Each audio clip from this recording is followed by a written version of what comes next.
ICC champions trophy খেলতে আজ 13 ফেব্রুয়ারি বাংলাদেশ ছাড়বে জাতীয় ক্রিকেট দল। তার আগে শেষ সময়ের অনুশীলনে নিজেদের ঝালিয়ে নিচ্ছে টাইগাররা। মঙ্গলবার মিরপুর শেরেবাংলা স্টেডিয়ামে তারা অনুশীলনে ব্যস্ত ছিলেন। তবে চিন্তার বিষয়, গত ডিসেম্বরের পর আর কোনো বাংলাদেশ ওয়ানডে ম্যাচ খেলেনি।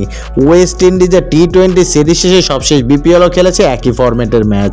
যদিও এতে কোনো সমস্যা দেখছে না বিসিবি। পেশাদার ক্রিকেটার হিসেবে এসব কোনো সমস্যা নেই বলে মনে করেন বিসিবির পরিচালক ইফতেখার রহমান মিঠু। গণমাধ্যমের মুখোমুখি হয়ে মিঠু বলেন, 20 ওভার আর 50 ওভার এটা ক্রিকেটারদের মানিয়ে নিয়ে খেলতে হবে। সেখানে আমার মনে হয় ক্রিকেটাররা যথেষ্ট প্রফেশনাল, যথেষ্ট আন্তর্জাতিক মানের খেলোয়াড়। আমার ব্যক্তিগত মতামত, এক্ষেত্রে খুব একটা অসুবিধা হবে না। বাংলাদেশ ব্যাটিংয়ে ভালো করতে বড় ভূমিকা রাখতে হয় টপ অর্ডার ব্যাটারদের। এই পজিশনের ব্যাটারদের নিয়ে মিঠু বলেন, আশা তো রয়েছে তারা পারফর্ম করবে। যখন আপনি রান করেন তখন আপনার কনফিডেন্স লেভেলটা একটু উপরেই থাকে। বিপিএলে পারভেজ হোসেন ইমন বলেন বা তানজিদ তামিম বলেন, তারা ভালো রান পেয়েছে।